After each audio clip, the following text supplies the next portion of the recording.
That's right. Good morning, fans of Draft Utopia. We're live on both TalkShoe and Google+.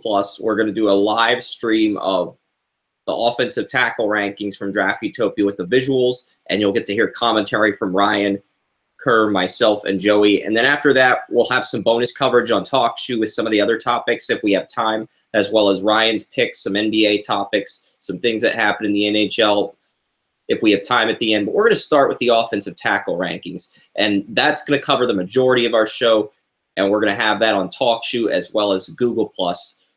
And let's start with Notre Dame's offensive tackle, Mike McGlinchey, 6'8", 312 pounds, would have been the top offensive tackle in 2017 if he declared. And he was my favorite prospect heading into the year, but he's faced a lot tougher competition. This is a player that dominated versus Harold Landry, but they also struggled against Georgia, Bradley Chubb in North Carolina State, and they struggled against Miami last night. People are going to say he's the offensive tackle one due to the injuries of Trey Adams and Connor Williams. Williams doesn't maintain blocks like McGlinchey, but we finally figured out McGlinchey's weakness on tape thanks to last night. So looking at the strengths of McGlinchey, natural pass blocker, didn't have a single sack allowed in 2016, only one quarterback hurry.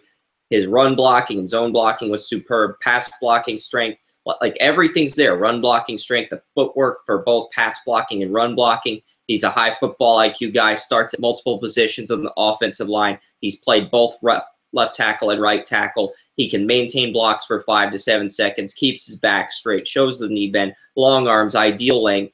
Durability is not an issue. So this guy, heading into this year, Mike McGlinchey was the complete package, excellent leadership, team captain at high school in Notre Dame, gets to the second level. He knocked Harold Landry flat on the ground, as we said. But the weakness with Mike McGlinchey is he struggles versus speed rushers. I mean, this has been highlighted on tape this year that a couple of games this year, he gave up the game-winning sack to Georgia. He struggled against Miami. Bradley Chubb was able to exploit him with relative ease. So I feel like the Giants or the Jets is going to take him in the top 5 or the top 10. I could even see Tampa Bay in the discussion to take him.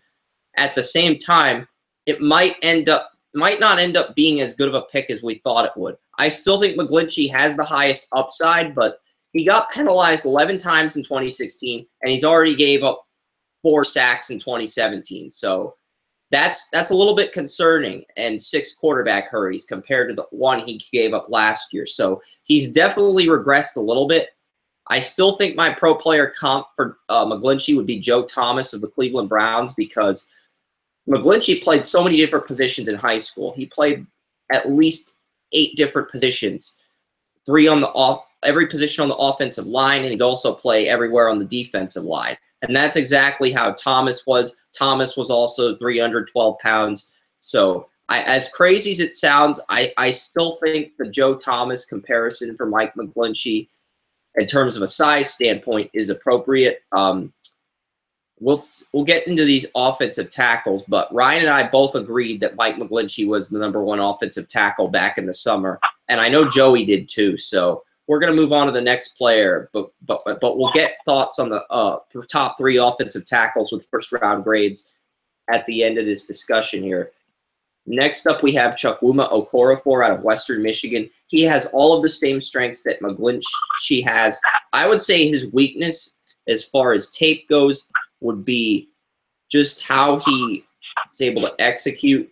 You'd like to see him keep his arms higher, react quicker when trying to punch a defender on blocks. But other than that, I don't see a weakness with him. And Cincinnati needs a left tackle in the worst way possible. I'm almost 90% certain I'll give Cincinnati an F grade if they pass on this guy or McGlinchey. And because I just don't see any threats. He might be a safer prospect than McGlinchey because he's only 20 years old. I think McGlinchey's like 22 or 23. Okorafor, on the other hand, is 20. He enrolled in Western Michigan when he was 17, and he graduated like a semester early. So he committed to Western Michigan when he was 16, but he ended up going to enrolling in the school a semester early. So this guy started next to Willie Beavers at right tackle. Then he beat out Taylor Moton for the left tackle job. And the rest with Okorafor is history. And then the #3 offensive tackle, the guy we really like, that's Orlando Brown. Now, Connor Williams was our preseason #3 offensive tackle, but we believe he's going to go back to school. after a torn MCL and PCL. He hasn't played since week 1. And Orlando Brown is just a natural pass blocker.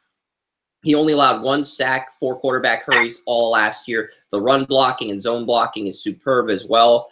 I mean, he's got the strength. He's the son of Zeus Brown. He really opened things up for Joe Perrine and Mixon last year. He protected Baker Mayfield. He's got all the tools you want. I would say run blocking footwork is his only weakness on tape. But, yes, these 3 offensive tackles are clearly the ones that stand out in this class. So that's definitely something to take into consideration here. I think we all agree that Mike McGlinchey, Chukwuma Okorafor, and Orlando Brown Jr. are the 3 offensive tackles that have the best chance of going in the first round. We've already previewed McGlinchey and Orlando Brown with prospect profiles on the Evolution Network, and these are the top 3 guys. I think it's pretty evident at this point, Ryan. Any final thoughts before we get to our round 2 prospects? I mean, really, those are like the best skilled players and everything. It doesn't really depend on their physical stature. My only argument that I would like for our wonderful listeners to hear is, as far as the Mike McGlinchey regressing case, you have to remember, look at who he was blocking for last year with Kaiser. He was much more mobile quarterback and was able to make those reads and create plays on his feet. So that also might be why he gave up a couple more sacks. I wouldn't necessarily put it as points against him. That's a fair point. In fact, that counter argument, I want to go with Chris.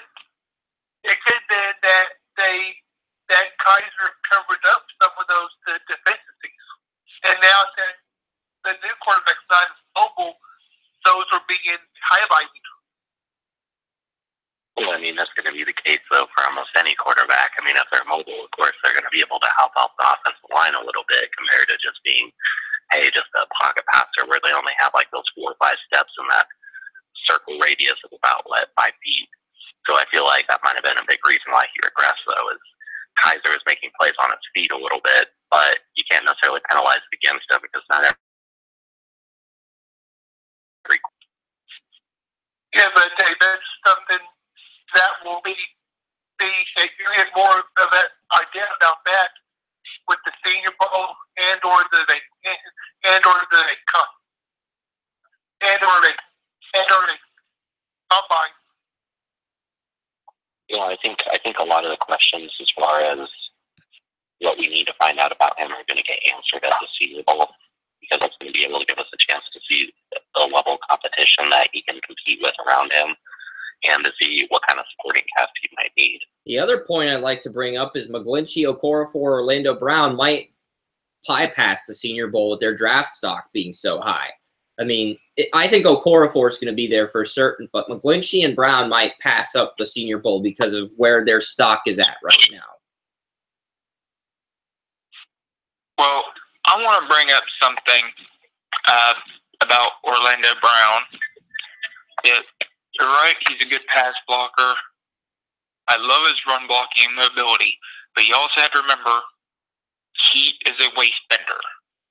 That is his big downfall. He bends at the waist, which causes him to lunge when he gets in space. So you also have to watch that when it comes to his run blocking and his work in space, is that he has to work on being more upright because he does bend at the waist. All right, good stuff.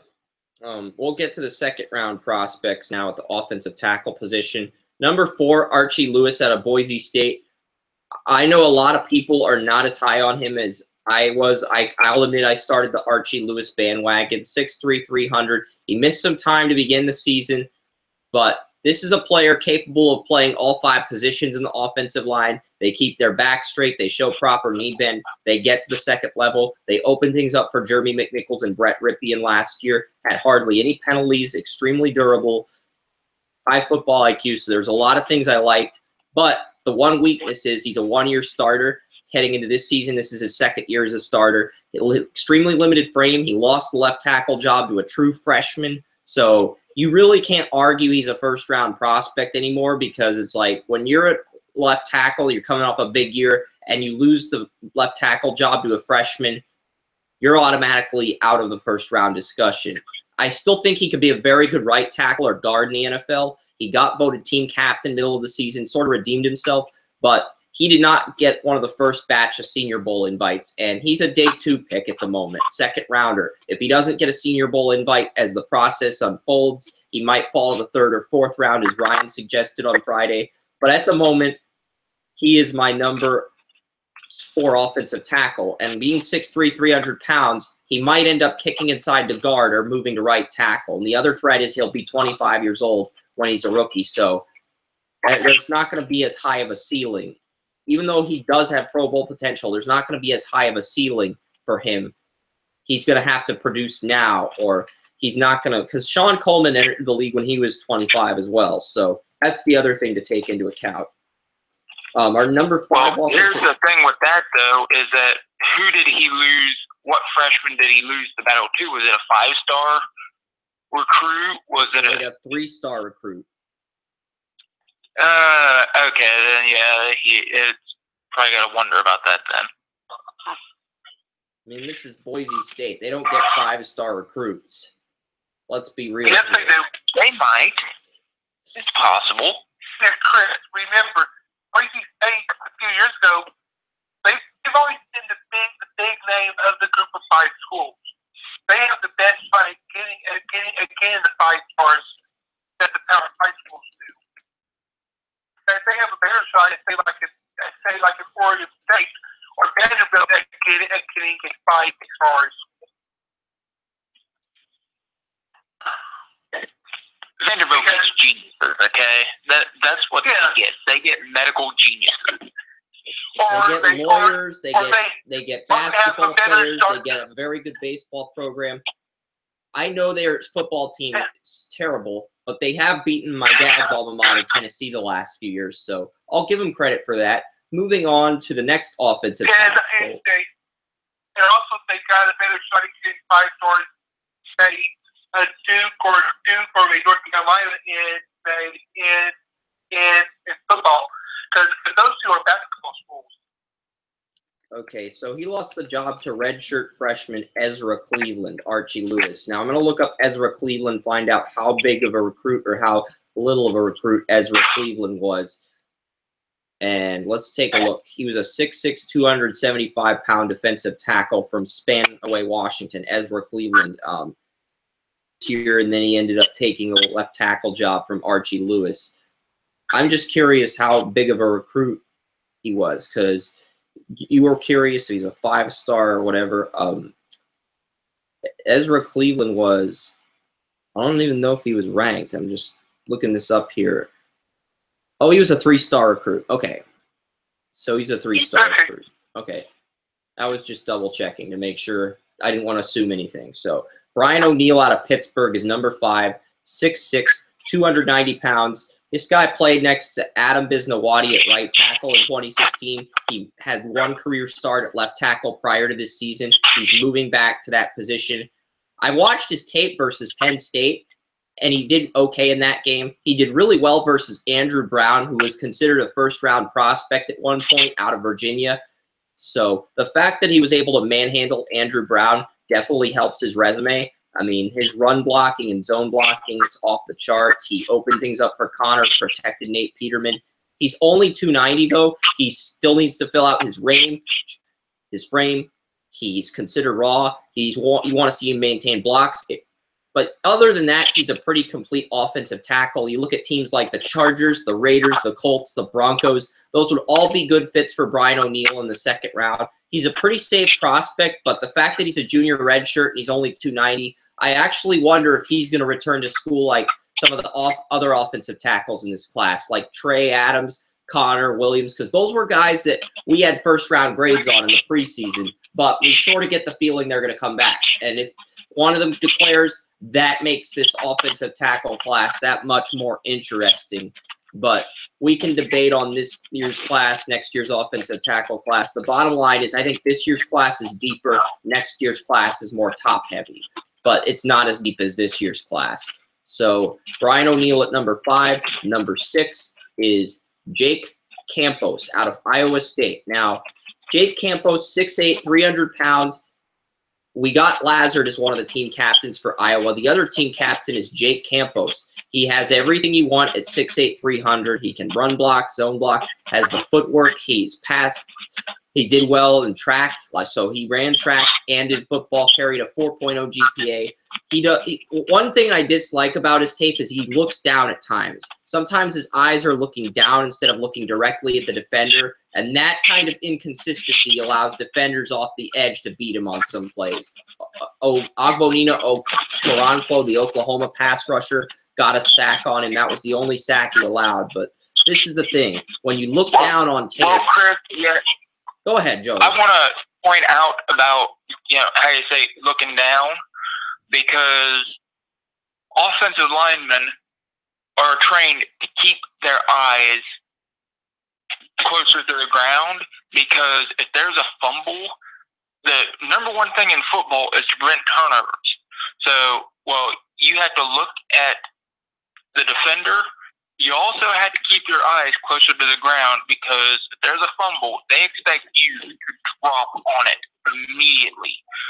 So you have to keep a conscious eye on what's going toward the ground. So what it may be is that his team emphasizes watching for the fumble. There may be something there that, they don't trust the running back they have to keep a hold of the ball or something or whatever, but they may emphasize looking toward the ground more than average for some reason. We really don't know, but a conscious look to the ground is something that offensive linemen are trained to do. It just depends. He may be doing it too much, or they may be training them to do it more due to something we don't know. Yeah, and Jake Campos is like a lot of these other offensive tackles.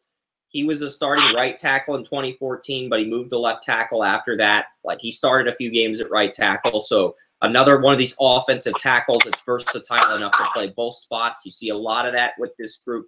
I mean, we've gotten over 6 offensive tackles, and I'd say outside of Orlando Brown, all of them are versatile enough to play both positions.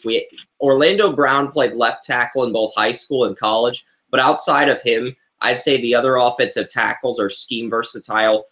But we'll see what happens here with And ONeill, something that I'll say about ONeill, I really like his run blocking ability, and I really like his strength.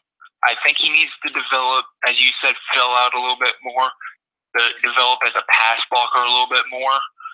But overall, I think he could be one of the stars in this draft that gets overlooked because of underdeveloped pass blocking and underdeveloped body size at this point. Yeah, I mean, the reason the media is saying this draft class sucks is because there's only like 3 or 4 underclassmen that might declare. And you have Connor Williams in that category, you have Brian O'Neill, and then you have Damian Prince out of Maryland, who we'll get to a little bit later, who I have a 3rd-round grade on. But those are the only underclassmen. The rest of these guys are seniors. And that pisses the media off because they expect the underclassmen to be the 1st-round guys. But there's a lot of good seniors in this group. So we'll get to the next one on our list. This is Tyrell Crosby out of Oregon. And Tyrell Crosby out of Oregon, he started his career at right tackle. And if you watch the very first college football playoff, Tyrell Crosby did awesome versus DeMarcus Walker as a true freshman. He also did well versus Joey Bosa against Ohio State in the very first college football playoff when he was the right tackle for Marcus Mariota. And one of the things he had issues with was his footwork. That was his big issue coming into this year. But he is dominated as a pass blocker for Justin Herbert and a run blocker for Royce Freeman. And Herbert's a 2019 QB. Royce Freeman's a 2018 running back. Even with those 2 injured, Crosby is still playing at a high level this year for Oregon, keeping them in ball games. And Tyrell Crosby has already received his invite to the 2018 Senior Bowl in Mobile. And arguably, he's the most physical offensive tackle in this class when healthy. He's got experience at both left tackle and right tackle, and he's got the versatility to kick inside to guard as well. I mean, he struggled with footwork last year. He didn't maintain blocks well, but he's corrected this. He still struggles with double teams, though. That's the only weakness I'd point out in his tape. So he doesn't handle double teams well, but he can do everything else that you want on tape. Initially, I was going to give him a 7th-round grade, but he wowed me on tape with his right tackle play as a freshman, so I moved him up to the 4th round. And he's played so well this year that he's actually convinced me to move him up another 2 rounds. So you're looking at a guy who could go anywhere from day 2 to day 3. But I think he's one of these players that I underlooked at the beginning of the year, and he's continuing to get better and better. Durability might become a threat if he misses time with injuries, because he missed the 2016 season. Like Jake Campos, he missed most of the 2016 season. And I just think Tyrell Crosby is extremely underrated. I mean, he's going to be a Senior Bowl prospect, and he's definitely somebody, because this is the guy who stepped up. When Jake Fisher got injured for Oregon in 2015 before he declared for the 2016 draft, this was the guy that stepped up to the plate. So, yeah, I think that's definitely helps his cause. So I definitely believe that's the case. So this is a good offensive tackle. And then number 8, we have Martez Ivey. Martez Ivey, this is a player that struggled at left tackle versus Michigan. He's gotten better since the season progressed, but he doesn't look like a left tackle on tape. Despite his brilliant athleticism, he's probably a right tackle or guard, because I watched Martez Ivey's tape against Georgia, and it was just brutal. Like, he was giving up a quarterback hurry on every single play, and he lacks the strength and footwork to be an NFL left tackle. He was versatile enough to play all 5 spots in the offensive line. He played left tackle in high school, but he is a better guard. Like, it's pretty obvious based on the tape. He has trouble getting his hands on the defenders. I mean, his arms are short too, so that's the other thing. It's like the fact that he has short arms or limited wingspan, that if he declares for the draft, he's probably either going to be a right tackle or a guard. Now, I put him in the offensive tackle rankings because he switched from guard to offensive tackle, but I would not be surprised if Martez Ivey played guard. He was a really promising prospect heading into the year. I still think he can be a successful right tackle or guard, but he's just been so disappointing on tape as a left tackle this season for the Florida Gators. And it's at the point where I'm asking myself if he's either a right tackle or a guard, because I don't see him playing left tackle at the next level. Any thoughts on these 2nd rounders before we get to the 3rd rounders, Ryan, Joey?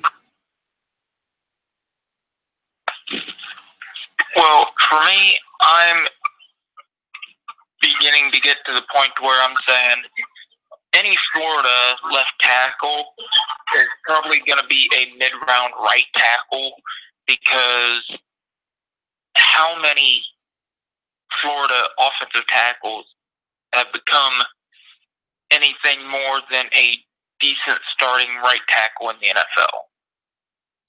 I mean, their development just is not there.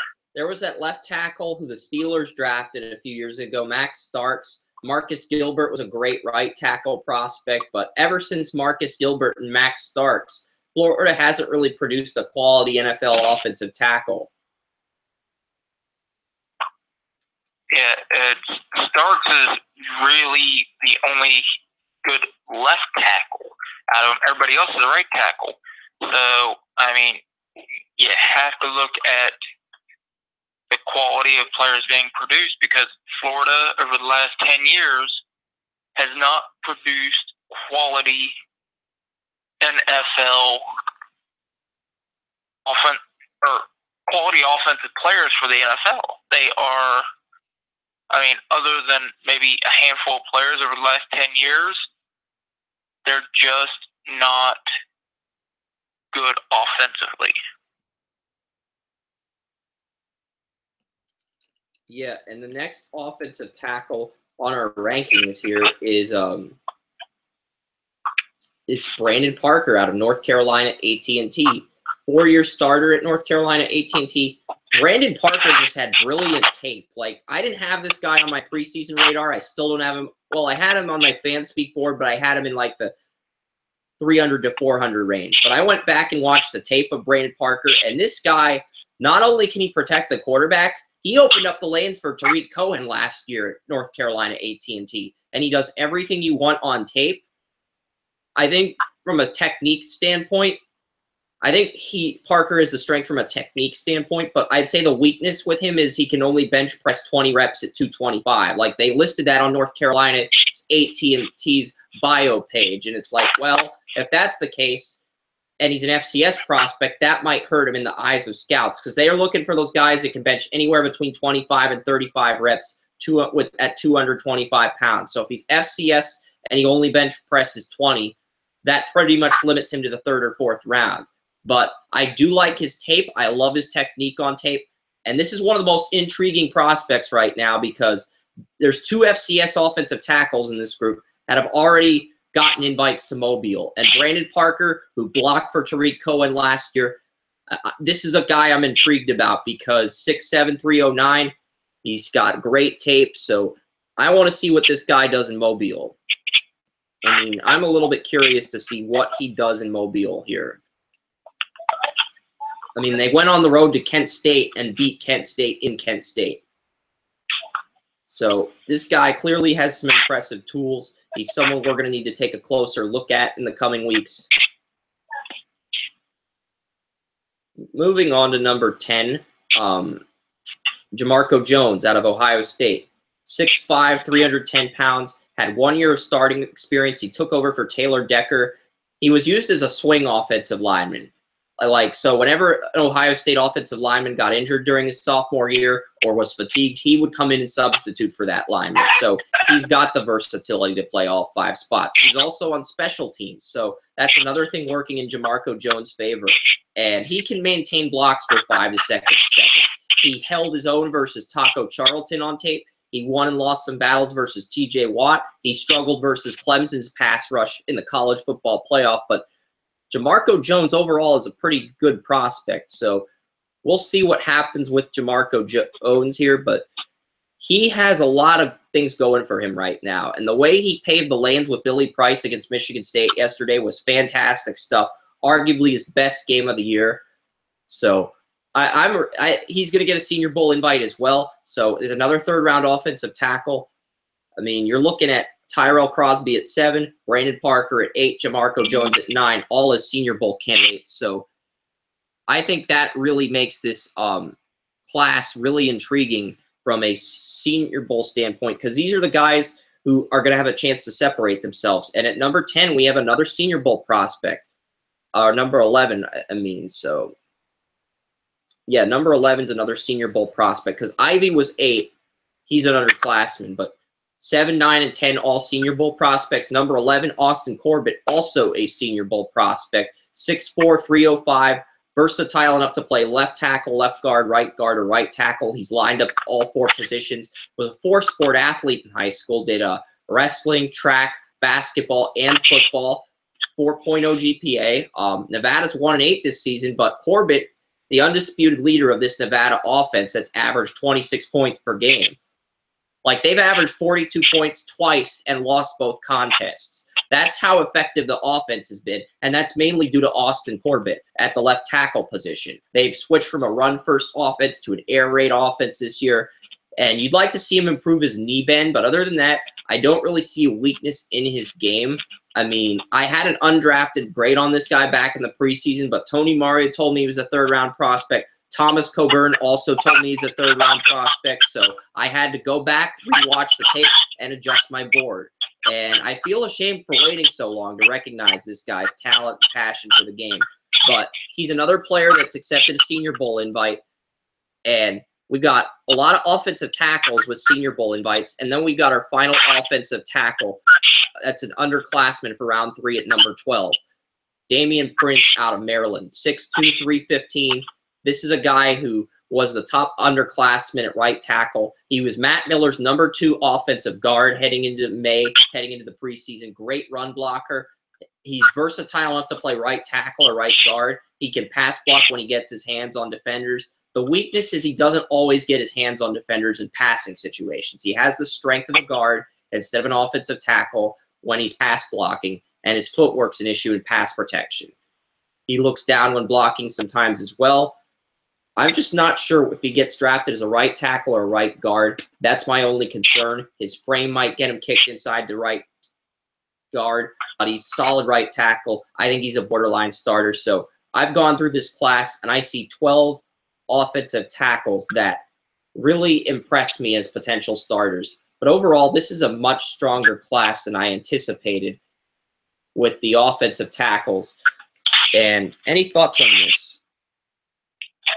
Well, I really like Prince.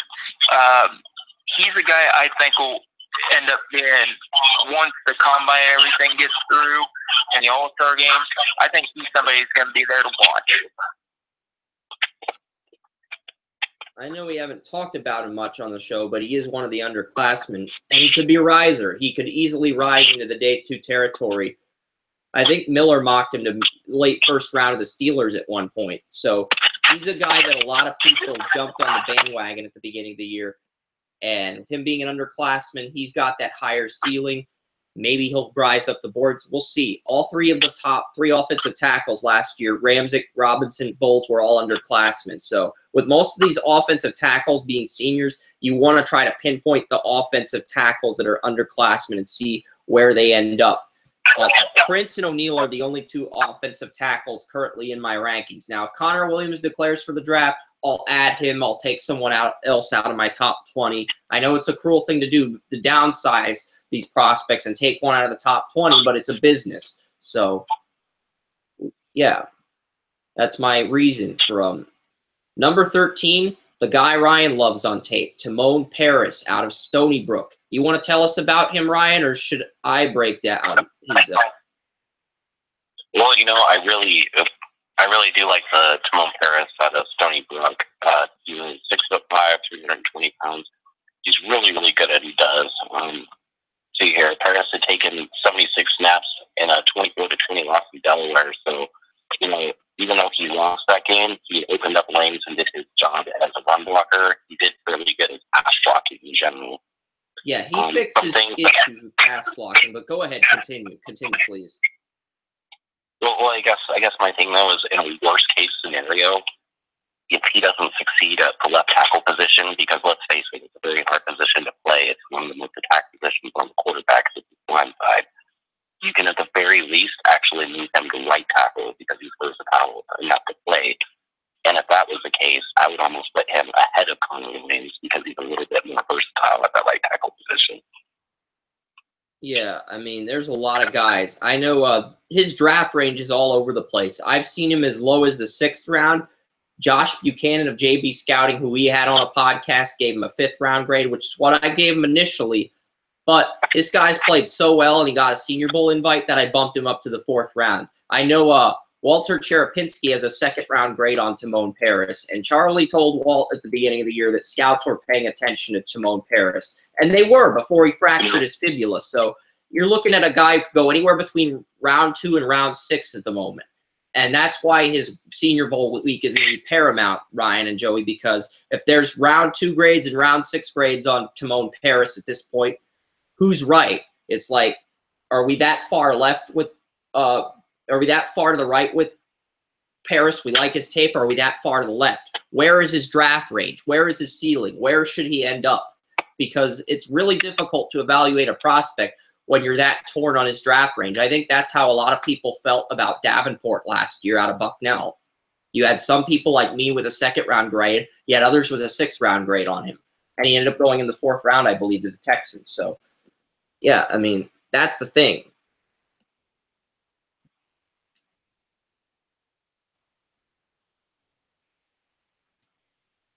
You know, Chris, I guess my big thing, though, is that he came from a small school, so, you know, he's going to know the basics. I'm really excited about this offensive line class, to be honest with you. But right now, I would say some of my top linemen, besides the kid out of Stony Brook we just talked to, I put him at number 3. But number 1 is Mike McGlinchey, obviously, because of his size and the experience he has playing at Notre Dame. And then, to be honest, though, I mean, I really do like DeMarco Jones. I think every kid's going to have mental lapses when they play in college. So I'm going to say Mike McGlinchey, DeMarco Jones, and the Stony Brook kid are going to be my top 3 tackles right now. Yeah, I mean, that's the thing with me as well. So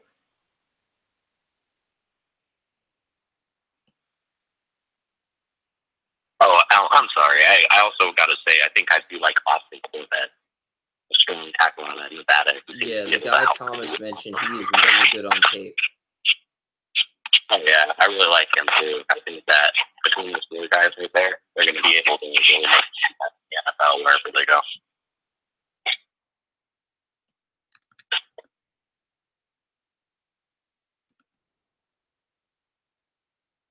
Yeah, I'm just waiting to see if one of these offensive tackle pages loads, because we're streaming this on Google Hangouts as well.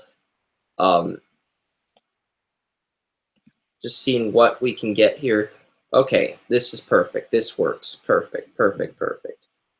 Timone Paris, I gave him an 84 grade, but he's right on the fence of becoming one of these really good prospects here. So, yeah, I mean, he played offensive tackle, guard, defensive tackle in high school, and he practiced against Victor Ochi. Remember Victor Ochi a few years ago, the Stony Brook pass rusher off the edge, Joey? So he got to practice against Victor Ochi, so that probably made him better.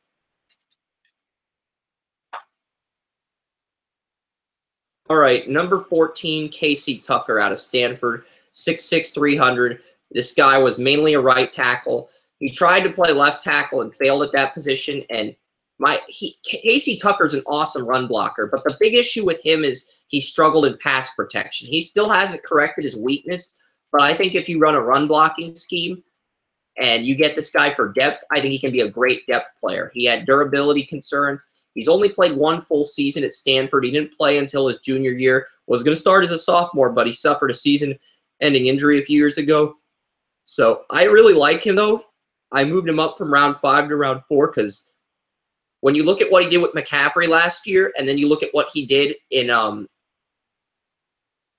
so he hasn't missed. On the flip side, he only played one full season in 2015. This guy opened things up for so basically he played right tackle for 6 games after struggling at left tackle in the first 2 games, and then he had a season-ending injury at mid-season. But so Christian McCaffrey. So in the games when Christian McCaffrey didn't play, Casey Tucker played, and Bryce Love also played in those games. And you got to love what Stanford's doing with these offensive linemen, both Jesse Burkett, who we'll get to in a few weeks at the center position, and Casey Tucker, because these guys are showing, well, McCaffrey's gone, but we could still run the football. We could still ball out. We can still make things happen. All right, moving on to number 15, our final 4th-round prospect, Martinus Rankin out of Mississippi State. Now, 6'5", 302, enters his 2nd year as a starter. And this is the thing. Martinus Rankin was a preseason 1st-round prospect. A lot of people had him in the 1st round. I know Ryan watched the tape, and he wasn't a big fan at first. He told me he was like a 4th or 5th rounder. So instead of disagreeing with him, I was like, you know what? You watch more prospects on tape. I've worked on writing code for the site. I'm just going to take your word for it and believe you. So I did that, and I gave him a 4th-round grade. I mean, he just looks like a pass blocker only, and he's pass blocking strength is there when he faces inferior competition. The one thing I will say is he did well versus Arden Key on tape this year. So Arden Key is like one of the best pass rushers in the country. He's a top 5 pick. So the fact that he did well against Arden Key in his first game back from an injury really does help his case. So, I mean, he's a left tackle with arm length of a guard, and he's lined up at center in practice this year. Like when Mississippi State had their spring practices, they actually they gave Martinus Rankin reps at center. So he's a guy who might end up moving from left tackle to center, similar to Chad Wheeler out of USC, because Chad Wheeler was a left tackle at USC, but NFL teams projected him as a center.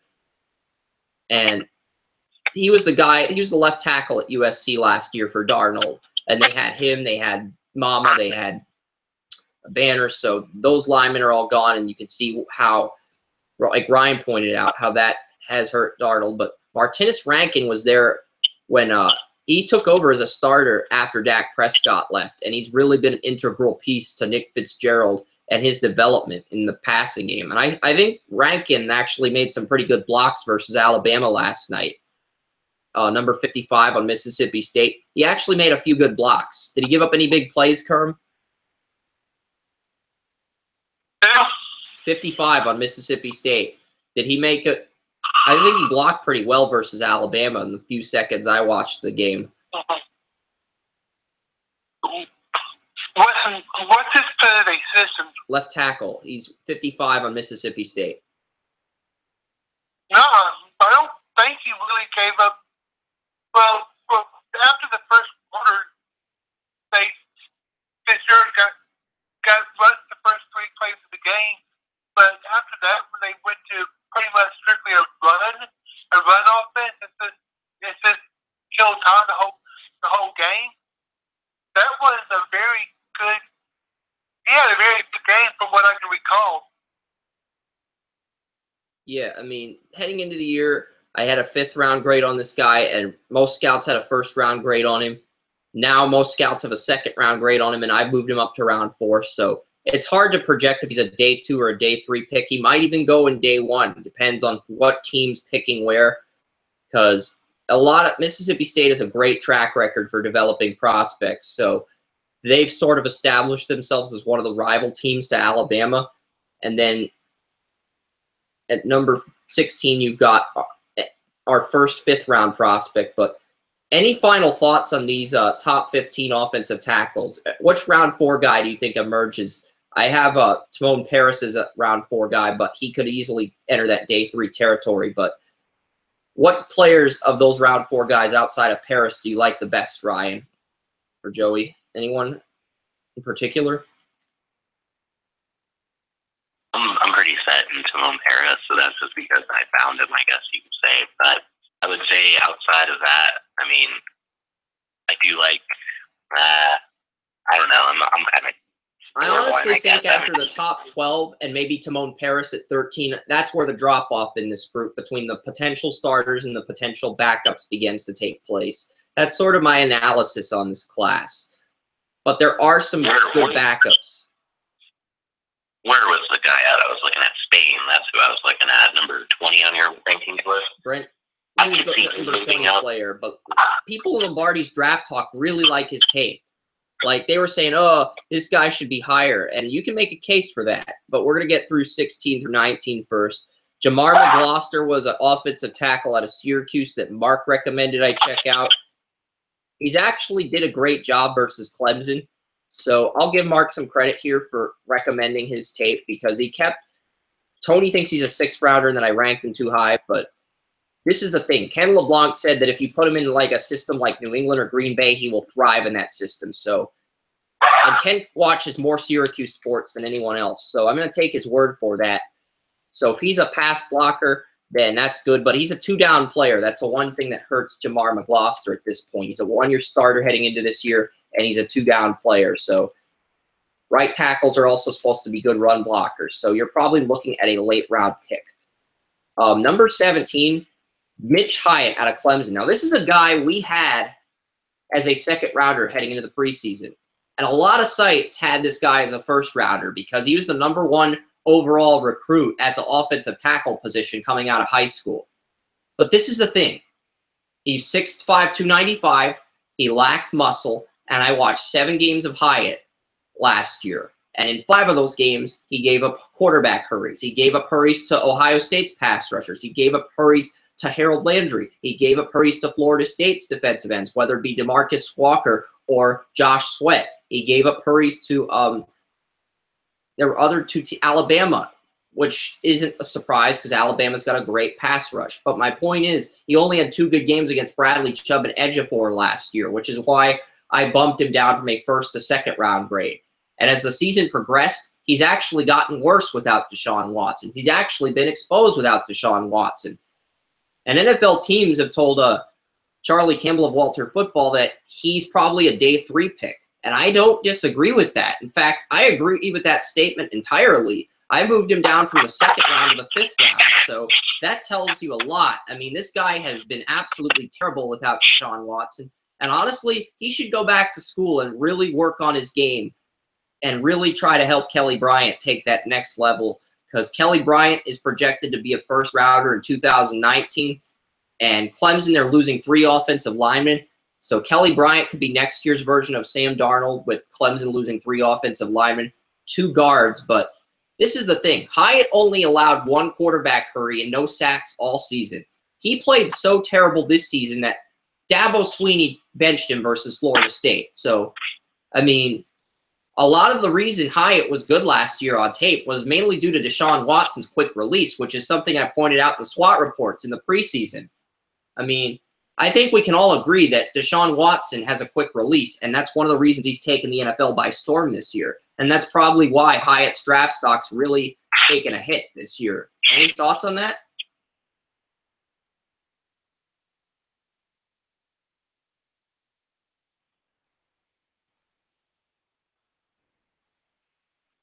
Because him and Cole Madison. Yeah, absolutely. I mean, I think that was why he had some success and scouts looked so highly on him, was because of Deshaun Watson's quick release and, most importantly, his mobility. It's kind of like that McGlinchey factor with Kaiser. I mean, both quarterbacks are mobile and their tackles look better than what they were.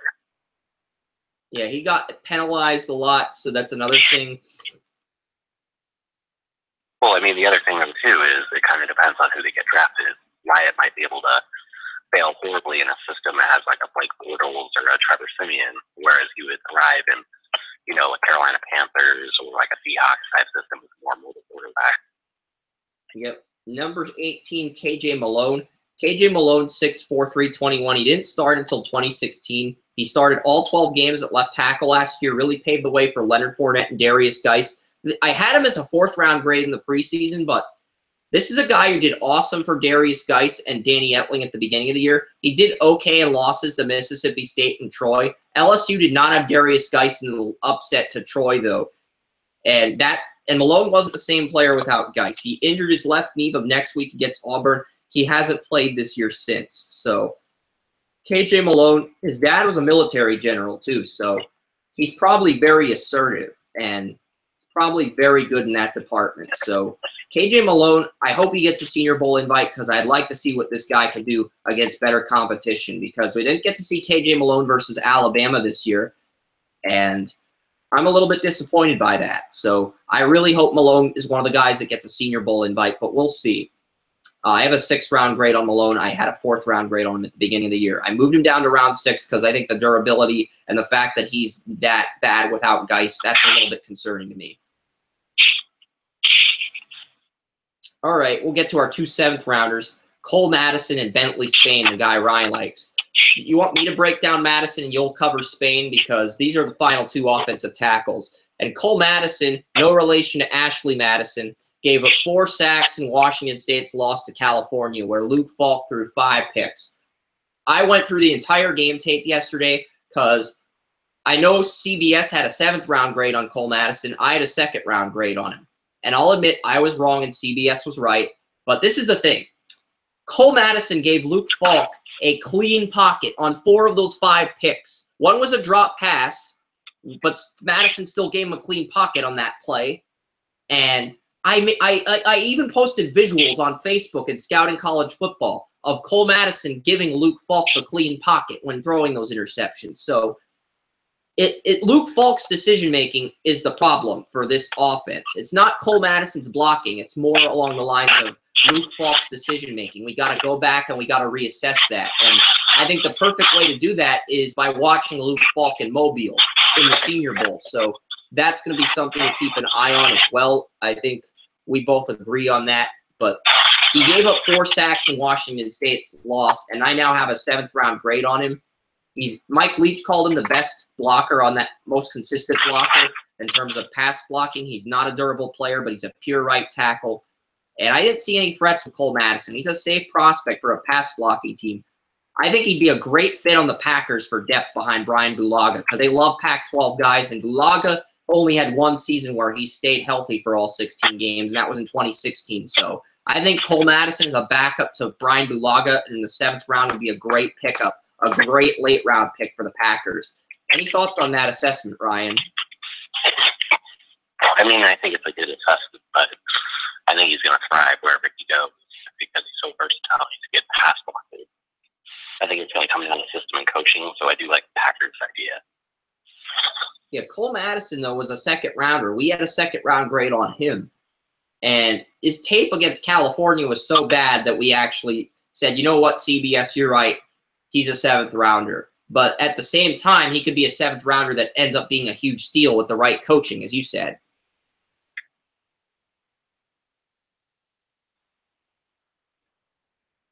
All right, let's get to our final offensive tackle in this group, and that's Bentley Spain out of North Carolina. He has played so much better without Mitchell Trubisky. Go ahead, Ryan. Take it away. Tell me why I'm wrong about him on my evaluation. So, you know, I think that he's a really good pass blocker, but the question then again becomes the same issue of Mitchell Trubisky is also not going to be a good mobile quarterback, if that makes sense. So I wonder if his success was due to that. However, I like his physical stature. I think that he was a big reason why Mitchell Trubisky was able to get the time to make some of those reads when he wasn't running in the pocket. So I think we do need to look at him and actually bump him up probably at least 5 spots. All right, awesome. Thank you for the suggestions. I'm going to see what he does in Mobile. Hopefully he gets an invite. If he doesn't, no worries, but we'll see what happens because there's a lot of offensive tackles. We'll give some honorable mentions to the offensive tackles that we removed from our rankings. Ike Bodger, Ike Bodger has the versatility to play offensive tackle or guard in any position, but he suffered an injury. He may not be able to work out until the pro day, and if that's the case, that really hurts his stock. But he's very versatile. He's a great athlete. Toby Weathersby just was awful on tape this year, so we had to take him out of the rankings, and we moved one more offensive tackle out of the rankings. Oh, yeah, Brock Rubel, the Florida State right tackle. His tape was just brutal. See Toby Weathersby. So we moved those 2 guys out of the rankings. And if Connor Williams declares for the draft, we're going to have to move someone else out of the rankings. Who's the weakest link in this offensive tackle class, Ryan? Go ahead, pick someone, and we'll send them packing. We'll play the weakest link really quickly here. I'm either leaning – you're not going to go with Bentley Spain. You're probably either going to go with KJ Malone or Mitch Hyatt, if I had to guess. You know, are you talking about just all offensive tackles in general? All offensive tackles in the 2018 draft. Because if Connor Williams declares out of Texas, I have to remove someone from the rankings. So go ahead. We'll play the weakest link really quickly, and you can tell me who I should remove from my rankings if he does declare. All right. If he does declare, I'm going to say Jamar McGlader, or how do you say his name out of Syracuse? Jamar McGloster, the Syracuse offensive lineman. Yes, I'm going to say him. And then also, I will say the next weakest link is going to be, where was the owner will saying? Not Timone Paris. I think it was the guy before him. Yeah, McGloster was 16. Yeah, number 12 out of Maryland. Damian Prince. He was an underclassman. And that's because he doesn't always get his hands on defenders in a passing situation. So to me, he would just be a running situational type offensive tackle. So those are my weakest links. The irony is Mark Suba recommended I add both of those players to the draft game. That's the irony here. Well, good. We're having a Kramer versus Kramer, only Ryan versus Mark right now. I love it. It's funny, but yeah, there's some good offensive tackles in 2019. Jonah Williams, the Alabama left tackle. Drew Richmond out of Tennessee. Boston College is a junior offensive tackle at 6'7", 315. The only reason I'm mentioning these 2019 offensive tackles is because next year's class could be just as deep. Trey Adams is going to be a senior at Washington. Connor Williams might go back to school. You've got Greg Little out of Mississippi, Ole Miss. So 2019 could be a special top-heavy group. I don't think it's as deep as this year's group, Ryan, but 2019 could be a special group. So if you're not satisfied with this year's offensive tackles, wait until 2019. Focus on other positions, because I think with a team like the Patriots, they're more likely to take an offensive tackle in 2019 and put faith in Antonio Garcia and McDermott and see if one of them steps up for Nate Soldier. And if they don't, and they lose the AFC Championship to the Steelers in 2019, then they would take an offensive tackle at that point rather than this year. See, and I just don't see that happening. I really see Antonio Garcia thriving, and if not him, McDermott, like you said. I mean, those were 2 really good prospects coming out of that class. So I doubt that happens too, Ryan, but I'm just speculating on it happening. Because 2019 mock drafts are way too early. I know people do them to get money and ratings and readership, but it's just way too early to do that kind of stuff. So I studied the class. Our 2019 fan speak board is at 90 players at the moment. And I do need to add some of these offensive tackles to our fan speak board or move them up or tweak them.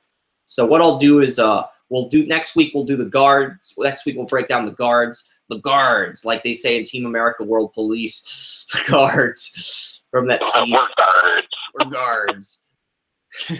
And then the week after that, we'll break down the centers, and then we'll get to the defensive prospects in December, the front 7 guys. And then after that, in January or February, after the Super Bowl settles down, we'll break down the running backs again, we'll break down the corners, and we'll break down the safeties. We'll try to break some of those positions down in January, but at the same time, we're going to be so overwhelmed with the underclassmen deadline and the Senior Bowl that I just feel like it's better to wait until February to break down those positions. And then we'll try to get kickers and punters in the end if we have time. Because the draft process is so long and so time-consuming, and we just want to get this right. We want to get the details right.